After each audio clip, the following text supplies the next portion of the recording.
Never stop learning. When we stop learning, we stop growing. Today we have Jude, who is in the industry working for the last 8 years. He worked as a 3D artist in feature film, animation, commercial, and TV shows. He is specialized in lighting, look dev, surfacing, and art surface modeling. Jude is a person who can break technical terms into their simplest forms. Let's welcome Jude today and learn something new. Today I'm going to talk about the basics of lighting for artists, any kind of artist, 3D artist, 2D artist. So we're going to talk about 5 topics. The first topic is the lights in real world. Then we are going to talk about color. Then we are going to talk about CG lights. Then we are going to talk about lighting and some tips towards the end. Let's start. So, lighting in real world. Lighting helps us to see everything around us. Without light, there's no color, there's no distance, there's no shape or form of any object. Everything will be in total darkness and we won't be seeing anything. So, what is light? Technically, light is electromagnetic radiation. This stuff, let me turn on my pointer. So this length, and this is the whole length of the electromagnetic wavelength, and this is what we can see as visible light. This little area. We are not going to dig deep into this electromagnetic stuff. We are just going to assume light travels as directional waves, and they are made out of RGB. We simplify it for our purposes. Okay. I mean, if you guys have any questions, just unmute and just ask me while I'm talking about it. It's fine. So, in a vacuum, light travels in a straight line until it fades off or falls off, or until it hits an object. So, when it hits an object, 3 things can happen to the light. The light can either reflect, it can bounce off the object, and it can bounce off to our eyes, and then we can see the object. Or the light can refract into the object, like water or subsurface scattering kind of things. And there are certain objects that absorb the light, so it just absorbs all the light, it doesn't bounce anything back. It's going to look black. These are some of the examples, like charcoal is a good example for absorption. It's not absorbing 100% of the color, but it's absorbing most of the color. And there's a new material or color called Vantablack. It absorbs most of the light when light hits it. So if you apply this color to a sculpture, no matter how much light you have, you will never see the counters and the form of the object. Okay. So let's talk about reflection a bit. So, in real life, whenever the light hits an object, it bounces back out. There are 2 types of reflections: soft, diffuse reflection. So the light hits, and these kind of diffuse bounces, like when you hit a wall or something like that, these kind of stuff. And there are also glossy reflections. It's very sharp, and it's almost like a mirror finish kind of thing. So both of these things can happen when the reflections happen. And then we have refraction. It's the same thing with refraction. The refraction can be very speculary refraction, which is like water. It's very it just change the direction of the light, and yet we can see the insides of it. And there is also the scattered reflection, like the skin, or like a scattered glass, like some of the fruits and dirty water and things like that. They all scatter light, so we can't see the other side. Like right here, you can see the light is coming through to right here, and it's kind of scatters in. You can't really see any direction in this thing. And another property of scattered refractions is that the area that's closest to the object is going to be the least diffused, and when it goes further from the object, it's going to get blurrier and blurrier. We're going to see this thing in shadows as well. We'll talk about it when we see that. And and also absorption. So color is a product of absorption. As an example, when a white light hits an object, it'll like example this apple, it'll absorb the green and blue lights and bounce off the red light, and that's how we perceive this apple as a red apple, because it's bouncing off the red light.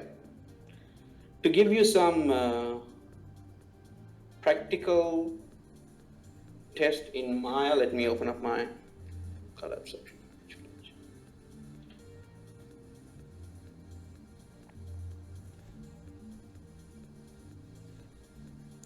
Okay, so in here we have 3 balls, red, green, blue, and we are getting some white light on it. So we can see all of them are they're bouncing off red color. Red ball is bouncing off red, the green is bouncing off green, and blue is bouncing off blue. So we can see all those colors because the white light has all 3 colors in it. If we change the color of the light to red, we're not going to see the blue and the greens, because the light doesn't have any blue and green colors to bounce off, so they just absorb whatever the red color that's coming in, and they just look dark. And the red one is just bouncing off all the red that it's getting. We are not getting these to bounce anything off, and the green and the blue. So the blue one is bouncing off the blue color, but the rest is just absorbing it. Cool.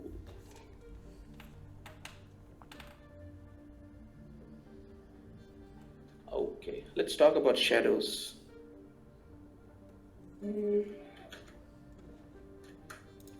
That's an interesting concept, Jude. I never imagined that when the red light hits the red surface, it doesn't absorb, but other green and blue absorbs. That's a pretty cool concept. Thanks.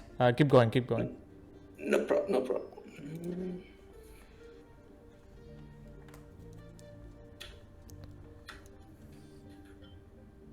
Oh yeah, this is the example that I'm trying to show you about the absorption.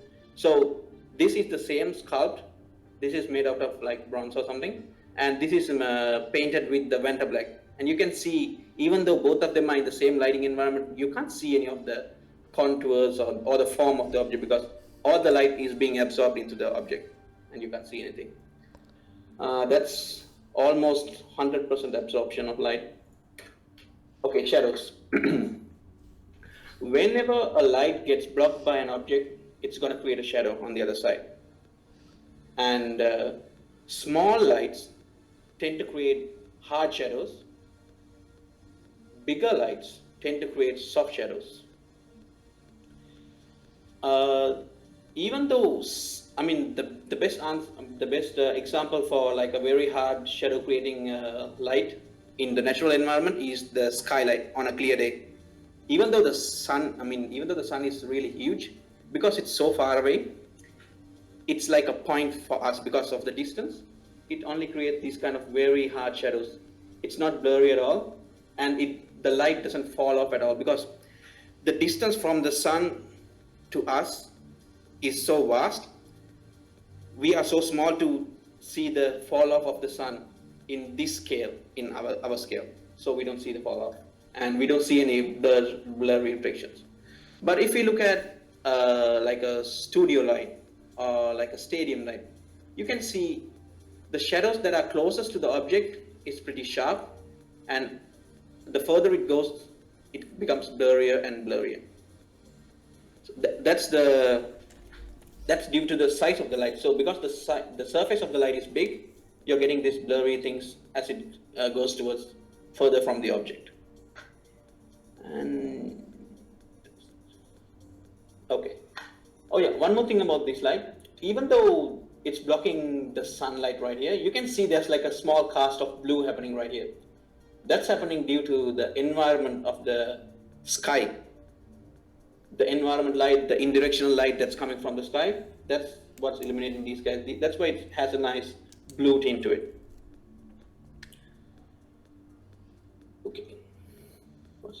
Okay, so in lighting terms, before all this computer graphics and everything, lighting studios and film studios used to have actual lights. they measured the color of those lights based on the temperature.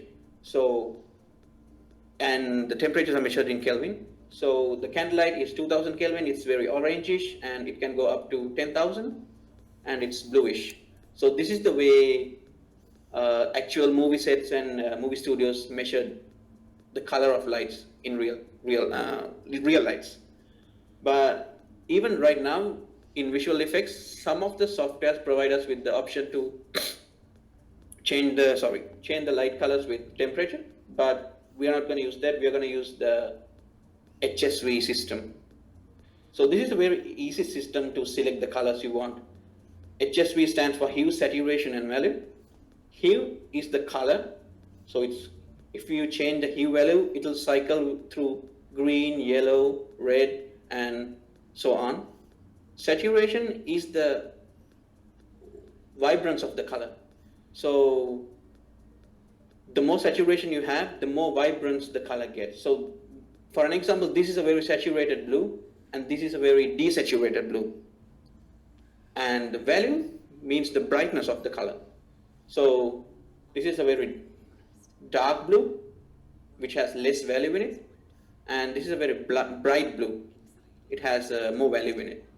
So as an example, if someone says like, look at a texture or something and go like, oh, this has too much value, they're basically saying it's too bright. If someone says this is too saturated, they're saying it's too colorful, maybe reduce it a bit. That's what they're talking about in color terms. Okay, let's talk about CG lights. In CG, light types can change based on the software or the render that you use, but there's always few basic types where they like to stick to. We'll talk about those guys right now.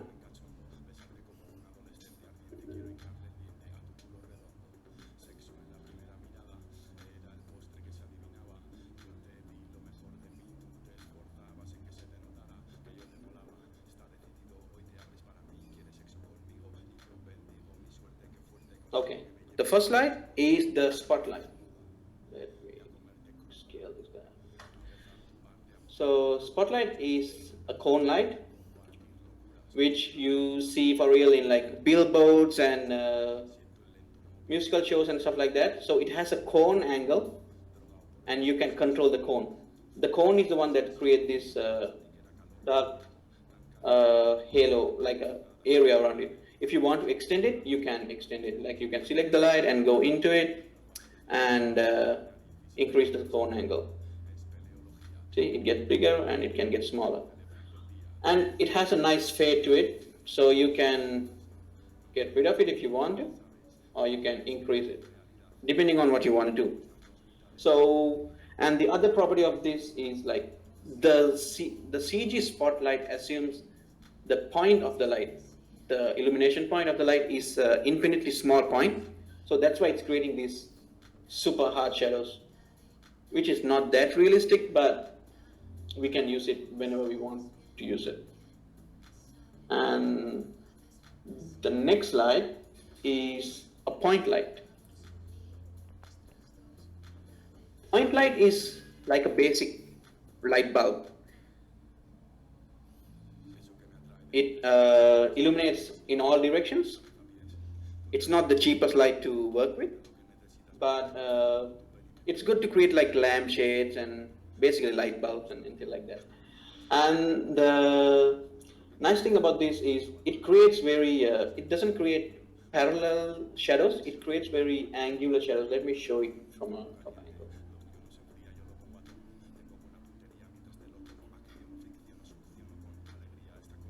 See how the shadow gets bigger as it goes through? That's because it's coming from a point and it's trying to follow the same trajectory like that. Let's go, oh yeah. So in CG, when you want to create a sunlight, you're going to use a light called the directional light, which is this guy. So from the icon, you can see that it has parallel lines coming in, and it doesn't have any fall off. It just blasts through the whole thing. Like you can't see any dark areas, it just blasts through the whole thing. And it doesn't matter where you move this light, because it's just the directional. What you can do is you can rotate this, and it will change where the direction of the light that's coming from. This can be used for sunlight. That's the only use that we kind of find with this one. And these days we kind of don't use this because it's not that physically accurate, because we get this kind of like super sharp shadows, and we don't get any fall off, and it kind of a hit on the rendering when you try to render that directional light. Hey Jude, can we change the color on the lights too, right? Yeah. Can you talk a little bit about it, like how you can change the colors like however you want it? Thanks. Yeah. So all of these lights, you can change the color to anything you want. So once you select the light, and when you go to intensity, you can select the color from here. You're using the same structure that I talked about: hue, saturation, and value.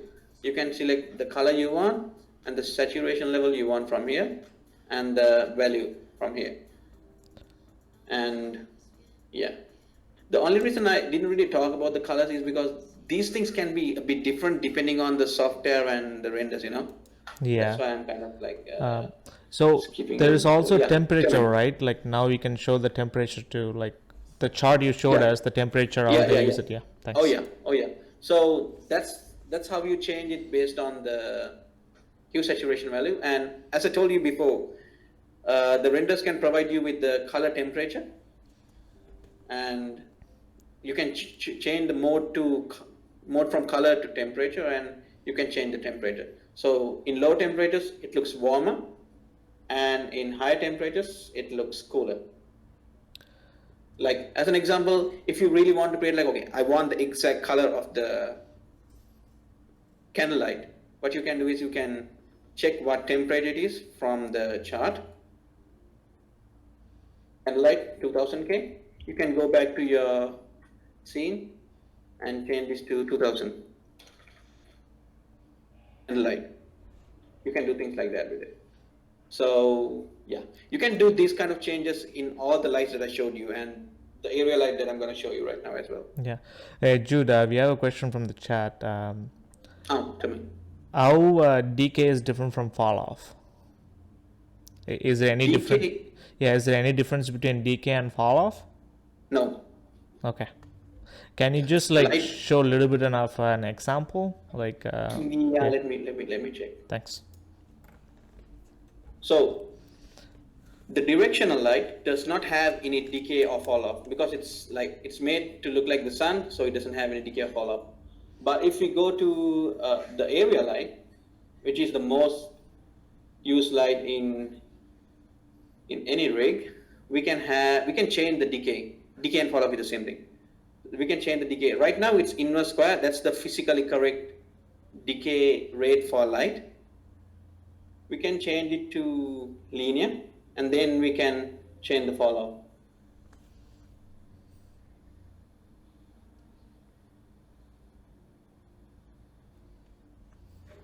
See?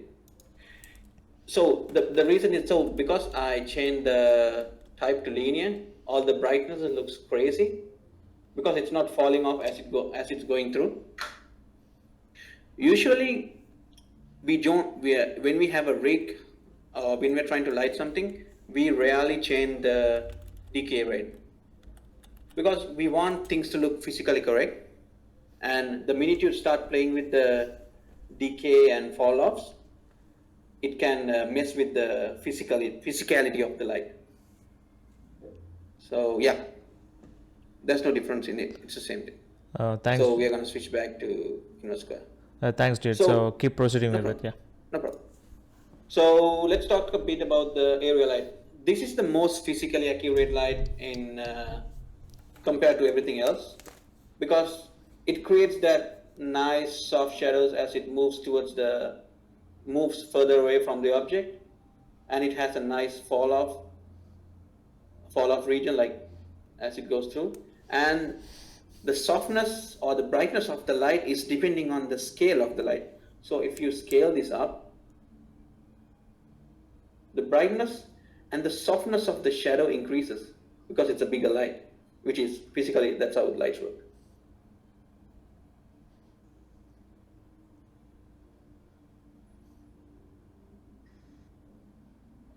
Okay, that's the area light. Let's go to the dome light. So, dome lights are the easiest thing to use these days. It represents the environment light that's coming from non-directional sources. Like as an example, if you are in an apartment and the light rays are coming in through the window, it's going to bounce all around the apartment, and there's going to be bounce light coming from the roof. There's stuff going to be coming from the ground and chairs and everything. So if we try to create a light for each of these, that's going to be expensive and painful at the same time. So that's why we have this dome light. It's basically a dome, and it illuminates the object from all angles. The good thing about this is right now it's just plain white. We can change the color in this one as well if you want to, but we can also map an HDRI to this guy. So if right here we can open and we can select an HDRI and we can map it. So if we map an HDRI to this, we get all this complex lighting. We get this like the blue of the sky and the sun. These yellow color things are coming from the sun, and we get all those we get all those complex indirect lights to this sphere. Typically, in a visual effects lighting rig, in a simpler lighting rig, you would usually have a dome light, which is created from an HDRI from the set, and area light to represent any directional sources. Because as an example, you can see right here, even though we have this HDRI with all the sun and stuff coming in, we don't have any hard shadows, even though we can clearly see there's some hard shadows streaming through these trees. So for that, we have to create a separate area light and get those hard shadows. So, and VFX in a live action movie, we would have a dome, the most simple one, okay? We will have a dome and an area light to show the directional source. And yep, that's all for the light. Let's talk about lighting. So we just talked about all the lights we have, we just talked about all the tools that we have. Hey, Joe. Yeah. Sorry, man. So we have a question from Kim. She's asking dome light, what's HDRI? Okay, dome light and what's HDRI is cool. Yeah. So dome light, so all the light that we just checked before, let me go back to, okay. So close this guy as well. So okay, right now, question is it dome light and HDRI are the same? I think she's looking a bit more explanation. What is okay. Yeah.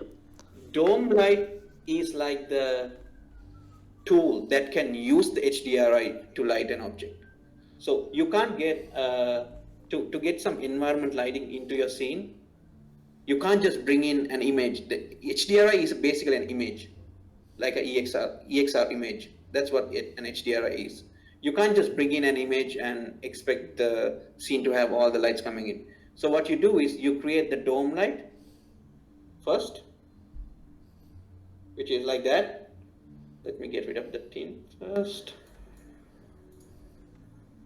Which is like that, white, nothing in it. That's a simple dome light. Then what you can do is you can go to this dome map and select an HDRI. Let me select an HDRI from my...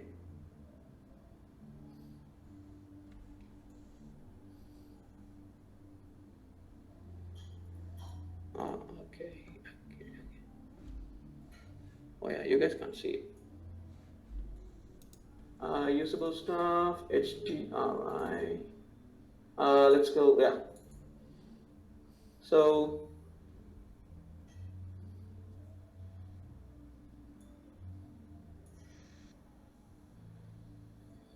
yeah, looks like HDRI.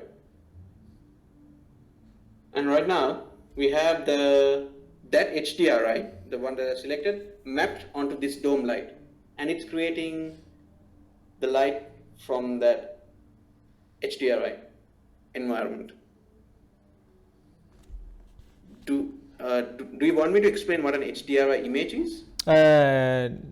No, I think that's fine. Okay. Actually, like you can like explain like how they create HDR images, why HDR images is used while lighting, so it's easier for us to speed the process. Cool. Yeah. Yeah, no problem. Yeah. Yeah, I can do that.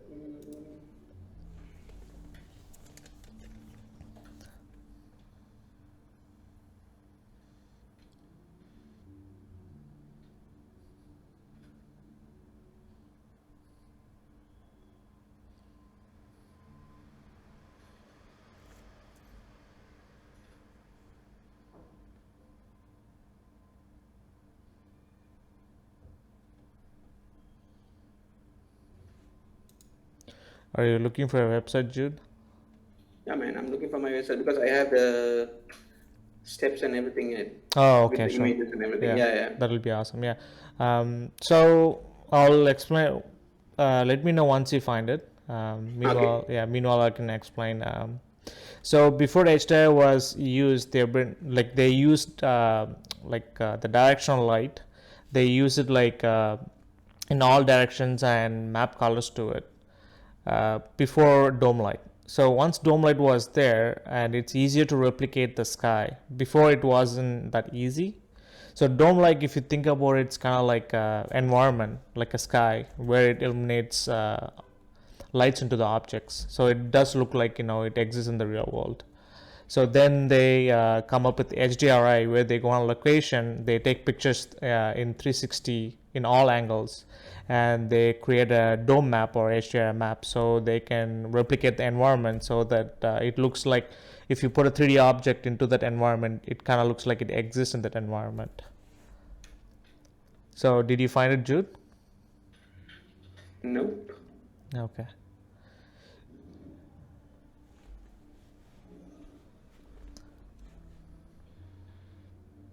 And you can also download HDRI maps from the internet. It's free, and all the softwares, like most of the softwares, comes with the dome light now, so you can plug into any HDRI maps and you can test out your 3D objects, and it does look give a realistic look on the CG models. Hello? Yeah. Hey, Kim. Oh, hey, can you hear me? Yeah. Yeah. Yeah, I was just confused because I've never heard of a dome light before, but I've used HDRIs, so that's why I was asking. Yeah. So the thing is this: dome light every renderer and software can have a different name for the dome light. Sometimes it's called environment light. Sometimes it can be called a dome light. But if you're using an HDRI is just the name of the image, right? It's the type of the image. But if you're using it in the software as a light, you need some kind of a light for it to be mapped in. You know what I mean? Okay, yeah. Yeah. So that's the point of having the dome light. So it creates that environment, indirect light. Okay. Then we map the HDRI to that. Then it gets those information from the HDRI. Okay, thanks. I'm trying to find this can be a dangerous thing, or this can be something that's bigger than a normal human. When I always light something, I always think about like, what do I need to tell the audience? Like the main theme of this is like fresh. It has to look fresh and it has to look morningish. It has to have a fresh feeling to it. So that's why it has all these greens and wet feeling to it. So the best place to start for anyone who's starting out in lighting is the three-point lighting setup. Let's do that.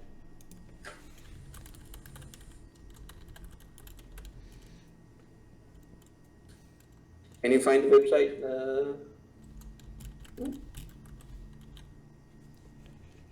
What's that, Jude? Can you find the website? No, you just showed us, right? No, not that. The other one, the blog. Oh, the blog? No, I was Yeah, looking in it's your a- ArtStation. I couldn't find it. Is it in LinkedIn? No, it's weird. It's gone. Okay, let me check in LinkedIn. You keep explaining it, okay? Yeah. Okay. So we are talking about three-point lighting. So before we do any lighting, the first thing we need to do is set up a camera. So this is the object that we are gonna light, and first we have to make sure we know which angle we are gonna look at it from. So I have already set up a camera right here. I'm gonna look through the camera and see what it sees. So that's the angle we're gonna look at it from. And before we light, we have to set the camera up, because all the light is based on the camera. We don't just go in and light without having a camera, because we don't know which angle it's gonna look, people are gonna look at it from. So once we have the camera, we can start doing the 3-point light setup.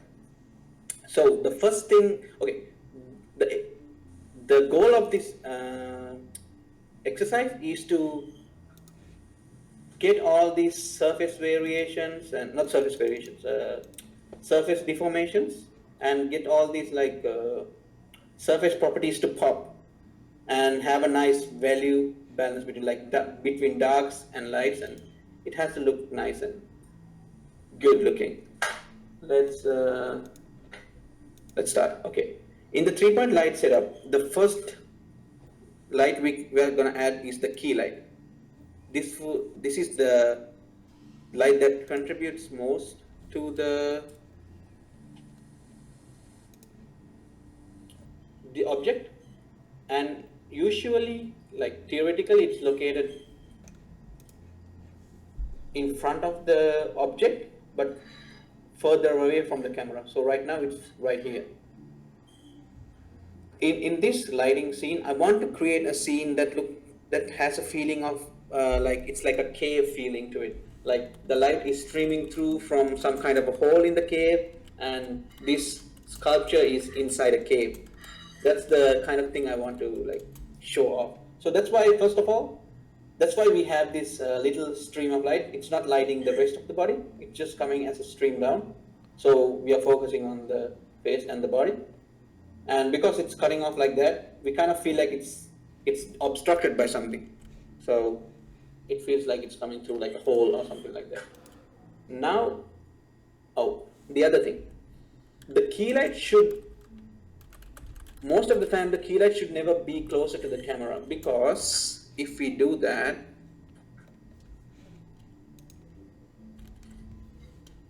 if we bring the light closer to the camera, the object is going to look flat because we are lighting it head on. All the surface properties and things are going to be forming shadows behind it, and we can't see them. So we usually don't have the key light right near the camera. We always try to place it somewhere away from the camera. Hey, So- Jude, I found your blog, but if you want to explain something, you can go to that blog, or you can keep explaining this and you can come back later. It's on the chat, okay? What do you think? No, just proceed with this, then we can, then we can regroup, yeah. Okay, so let's get rid of this weird light and turn on my actual light. Okay, so light is streaming in, and we have a lot of darkness in these areas. So because this is a 3-point light, we are going to add a light here. But if your story needs this kind of lighting, a moody, dramatic looking light, it's okay to have just one light and call it a day. But because we're doing an exercise, we need 3 lights. So we are going to add a fill to fill all these dark areas. So I choose kind of like a warmish light, because in my mind what I was thinking is, so this cave would be made out of some kind of rocks, like orangish looking rocks. So the light is bouncing off the rock onto this the character.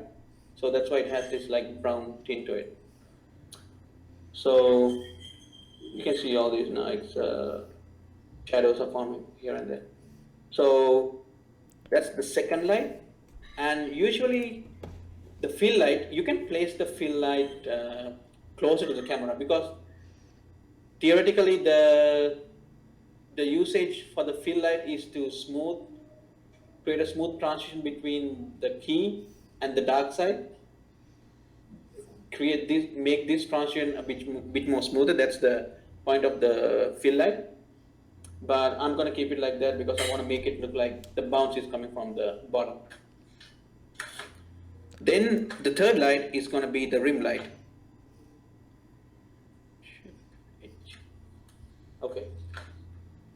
That's the rim light. Let me turn it off so you can see the difference.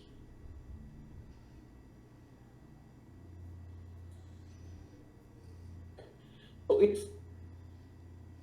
the purpose of the rim light is to pop off the character from the background. So if you have a dark background, this is gonna give a nice bright edge.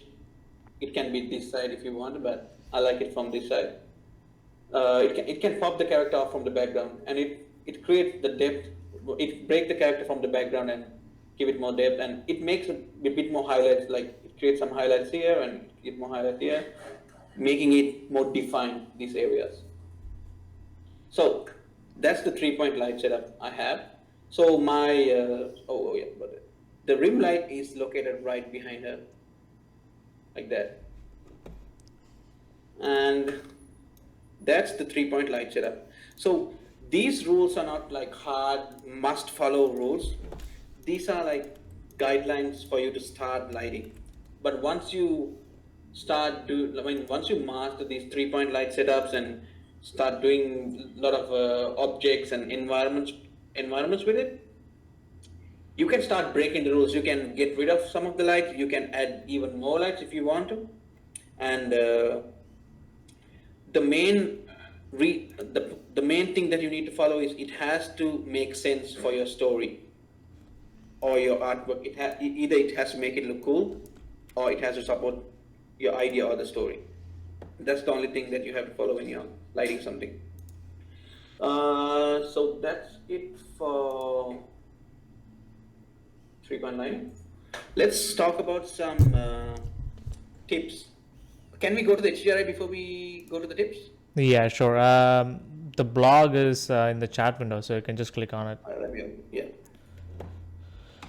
Oh yeah. Is the right one or somebody else? Yeah. I'm no, pretty the sure right it's one. yours. I'm pretty sure it's yours. Yeah. Oh yeah.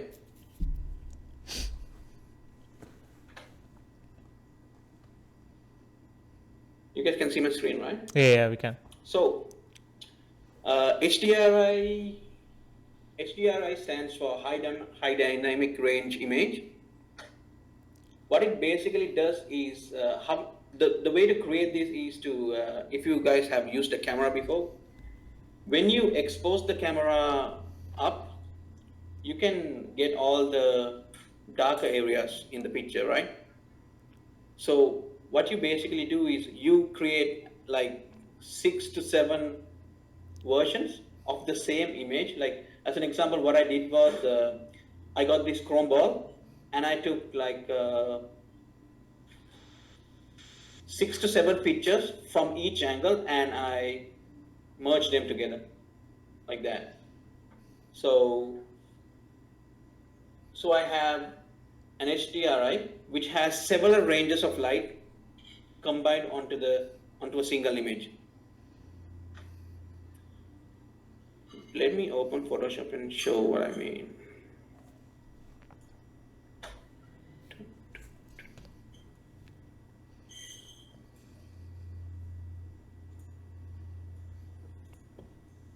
Hey, so far, do you guys have any other questions? Are we good? Okay, I think we are good. Keep going. Jude, on time, we have 20 more minutes. We have 24 minutes? Yeah, 20 more minutes. Yeah, 20 minutes. Yeah. Okay. Yeah. Fine. Well, if you have time and if you like, you're willing, can you look at a project of mine? No problem, yeah. Yeah. I just wanted to ask you about the lighting. Hey Kim, that comes in the question and answer, and yeah, that will be separate from this session. We'll do it for sure. Okay. Yeah. Okay. Okay. Cool. All right. So Thanks. So this is a HDR image which was not captured by me. This is a free download. The good thing about this image, like if you just look at this image, you can't really see whether it's an HDRI or not. The way to check whether it's an HDRI or not is to change the exposure. Oh, where is the exposure? Oh yeah, there it is. So now as you can see, these areas are blown out. If you take a normal image and try to darken it up, you would never get the details in these areas. Like no matter how, like if you take a normal picture from your like cell phone or something and you try to reduce the brightness in post, you would never get the details of the sky once it goes close up like that. But the good thing about HDRI is you are taking a picture of the same area from different stops. So as you can see, when I reduce the brightness, you are getting details on those bright areas. So that means the guy took a picture of this environment from this stop, and he increased the stop and another one like that, and so on. The same goes with the dark areas. Like if you take a normal 8-bit image, you would never get those details when you brighten it up. It will just you'll only see noise. But if you increase the light here, see, you can see all the details. Let me increase it. So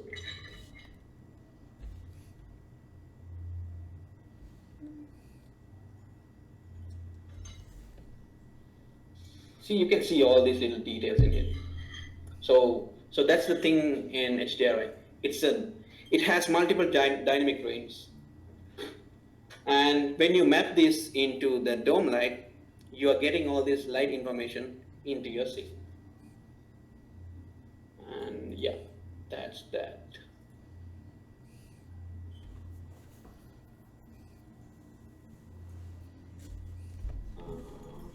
Where's my mouse?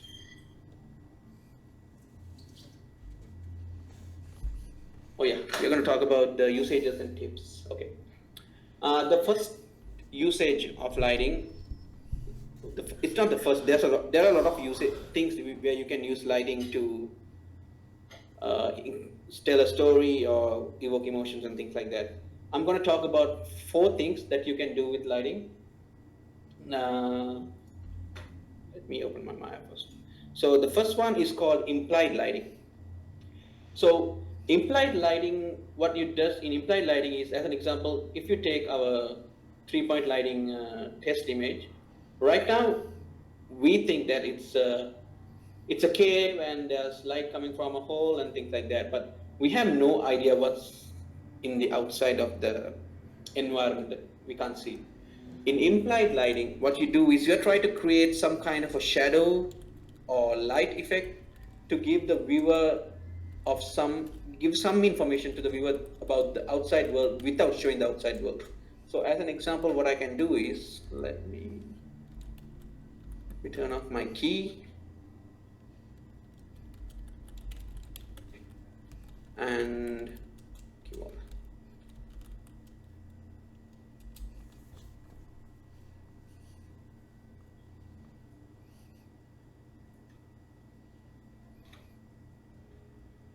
Okay, so if you look at this, you have some kind of a caustic pattern on the character. It immediately feels like she's near some kind of a water source. Maybe she's underwater, or either there's like a river that's reflecting speculoos onto her. So it suddenly feels like she's near some kind of a water source. That's implied lighting. And if we do some changes to this thing, like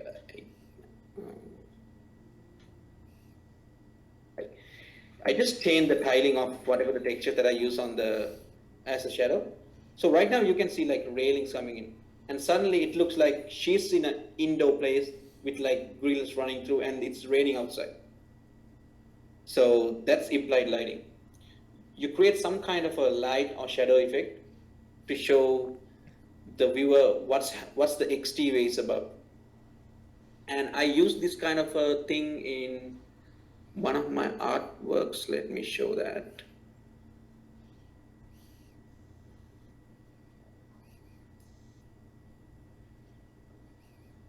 Yeah, in this guy, in the beginning I just add like a huge sunlight coming in through, and all these things were like blowing off like crazy.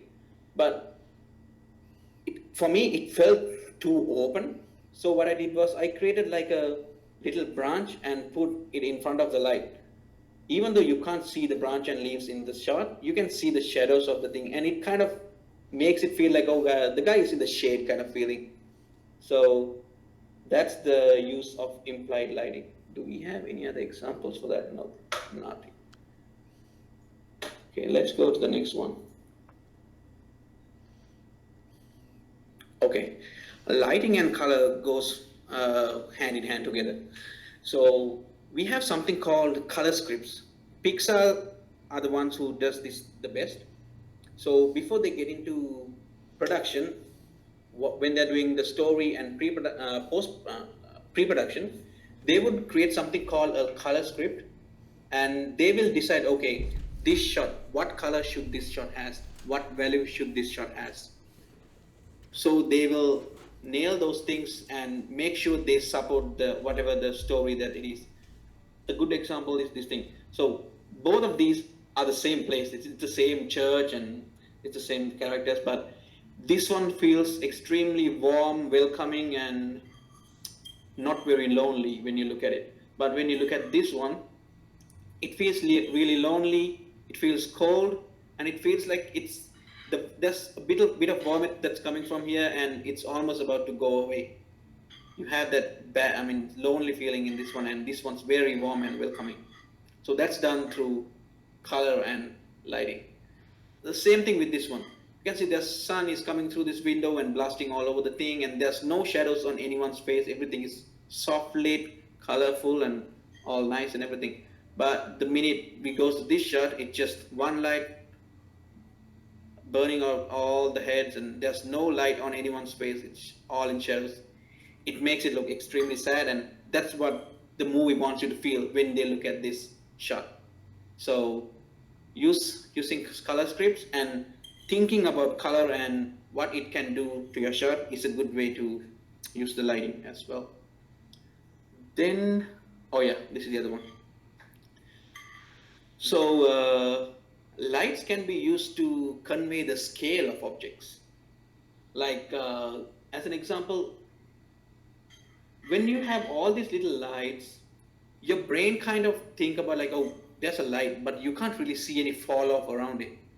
It kind of makes you feel like maybe it's so big that you can't see the fall off going through. Like as an example, if you look at this robot character from Pacific Rim, the first one, this character will never, almost throughout the whole movie, this character was never lit from like a single light from the side. It always had these little lights, and there's a helicopter that's running around with like a spotlight of like just these areas. It kind of shows how big it is. So having like a lot of little lights, it's gonna help to sell the scale. Same with this thing. Dinesh has worked on it. It's a huge ship in a show called Expanse, and you can see how big it is just based on like how much lights it's had, like so many lights, and see how short the fall off is. So if you have a light here, and your brain suddenly thinks like, oh, the fall off is this much, this thing may be huge. That's what the brain perceives when it sees like this kind of lot of lights. What's the other one? Story looking. Oh yeah. So when you light something, always think about the story and continuity of the visual, continuity of the world. Yeah, the visual continuity, and don't think that much about the technicality or the like the accuracy of the stuff. I have a really nice example to show, like from Lord of the Rings, like how they manipulated light in a very unrealistic way, but still it looks good. Let me show you the thing. Let me go to that. Let's look at this shot first. Let's look at this thing first, and then I'll break it down and show what I'm talking about. Let's play this guy. Too much stuff. Find any like thing sticking out or anything that makes you feel like, what the hell was that? Let me show you something. So when the guys are running towards the boat, there's a huge light source that's coming from here. Maybe it's a moon or something. We assume it's a moon. So the moon is coming from right here, and it's creating all these nice rims and everything. So the light is coming from here. And see, still the moon is in here, and the light is coming from here, which is correct. Everything is good. But the minute we see the other side, look at that. So this is 180, the other side of the shot, and this guy has a rim light as well.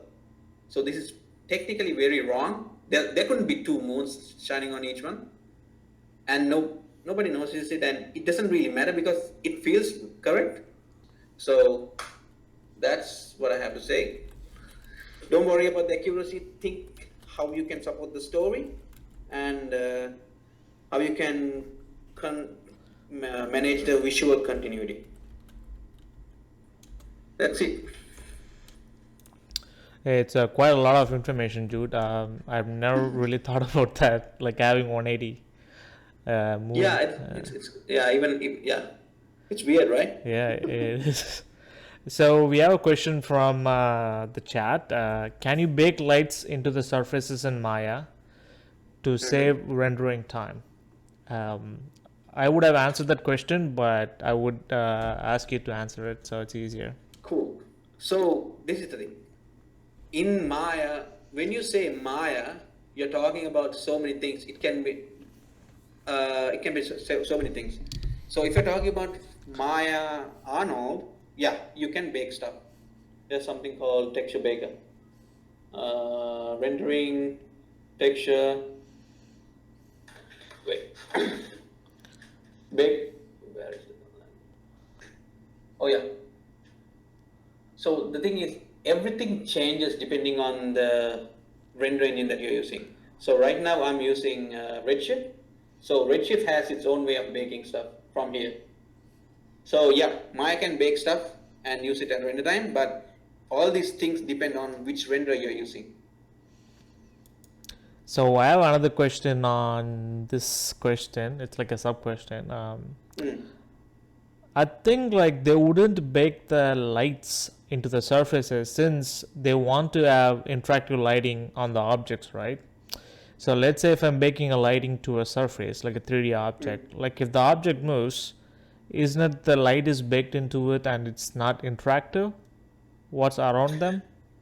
No, the thing is like that also depends on the scene. Like as an example, let's say we have a, okay, let me open an image. Let's say we have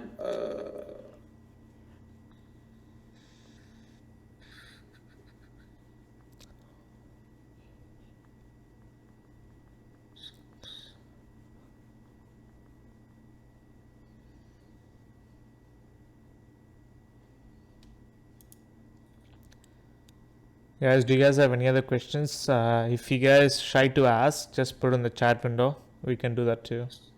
So yeah, let's talk about this scene, okay?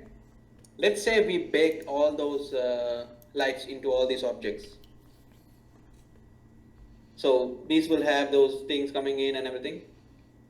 If none of the objects are moved, if you want to move the camera after doing the baking, you wouldn't find anything wrong with it.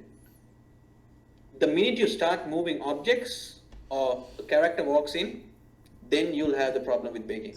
But if that's not the case, oh yeah, you can bake it, and you will be fine with it.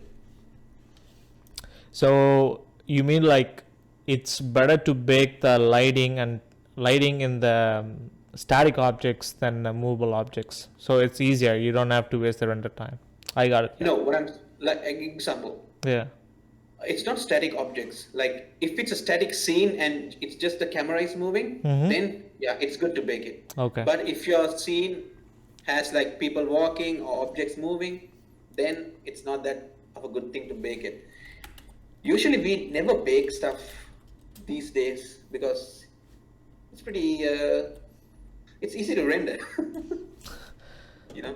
Yeah, of course, yeah. What we can do though, we can bake other things, like we can bake the GI, just the GI, like the GI of a certain light. Jude, a lot of people doesn't know what is GI. Can you talk about what is GI? Oh yeah. Let's go back to our 3-point line, not 3-point line, the directional line, shift edge.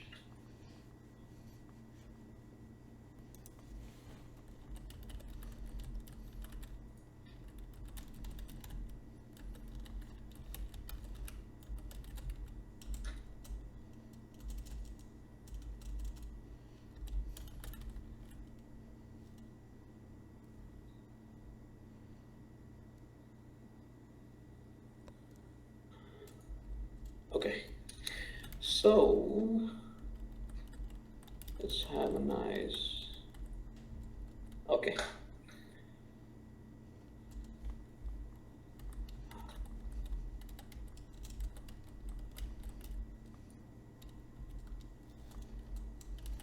So if we look at this image, I mean, you're not going to notice anything wrong with it right away, but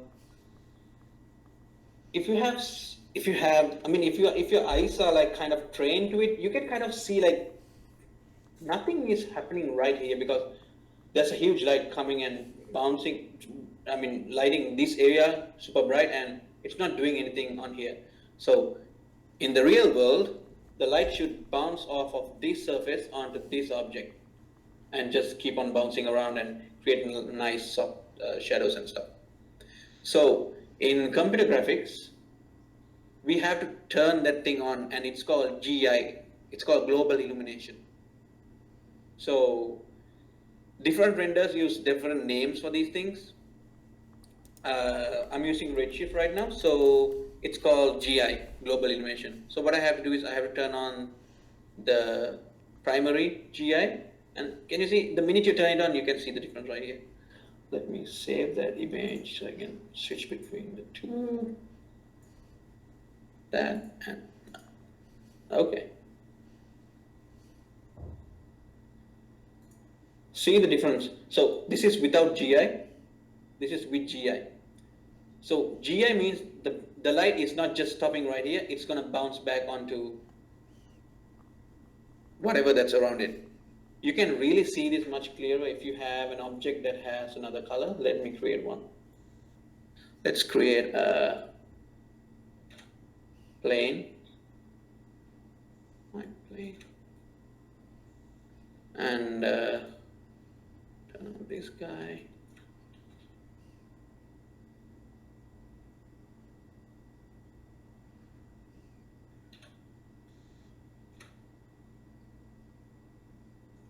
Okay, so now you have a plane in front of this guy. Yeah, this is the plane. So let's turn it slightly this way so we can see it.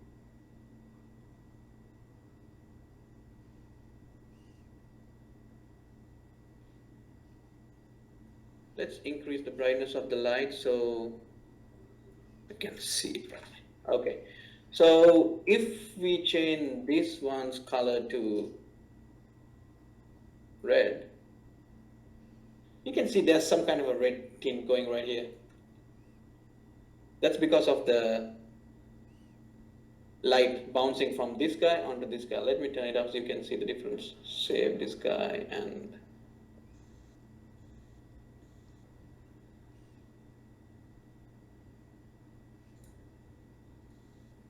see the difference?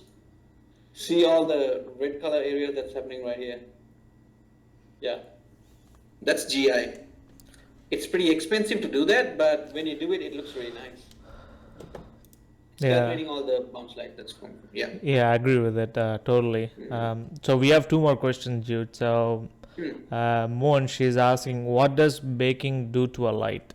I have only baked texture. So her question is, she's asking what's like baking a light. Okay, so just like the way you bake let me delete this guy. So let's say this guy has a texture on it. Let me assign something like a checker pen. Okay, checkers.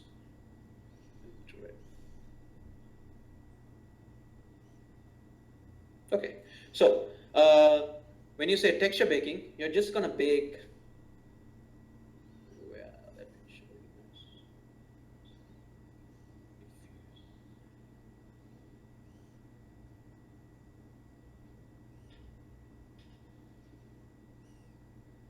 Okay.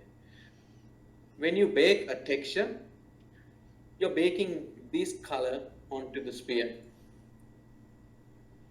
But when you bake the lighting information, you're going to get this highlight right here and the dark side like that.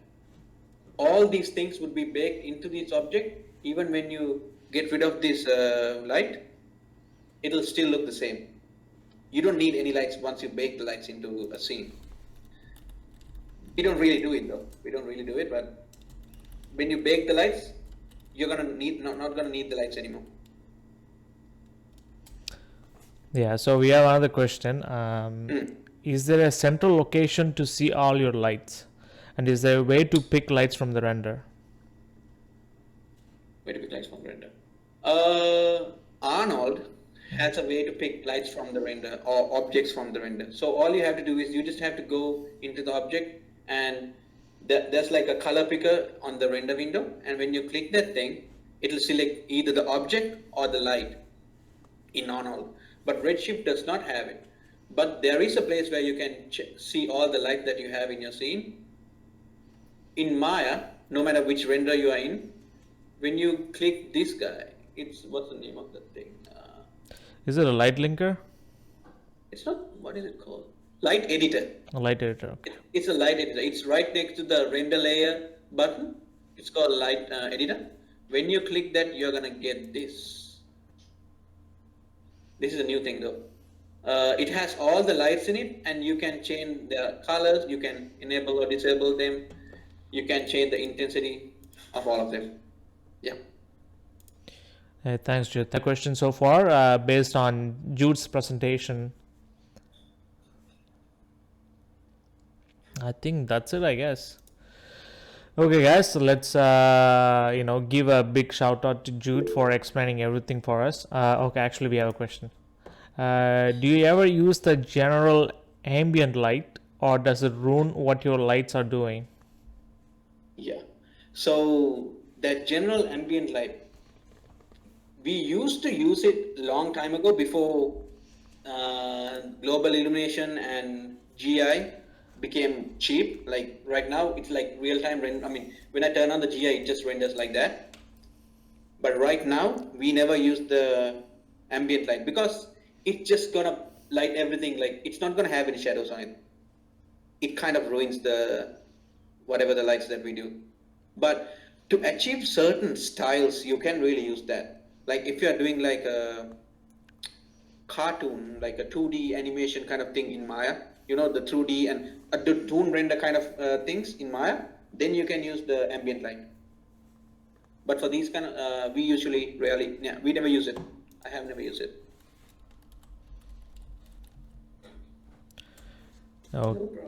Okay. They said thanks, awesome. I think I'm going to call today, and because he's been doing a presentation for more than an hour. Thanks, Jude. I really appreciate it. I learned a lot of stuff about lighting today, and it was pretty amazing. And I also want everyone to give a shout out to Jude for giving an awesome presentation. And thanks, Jude. It was pretty good. Thanks, Jude. Thank you. Thank you.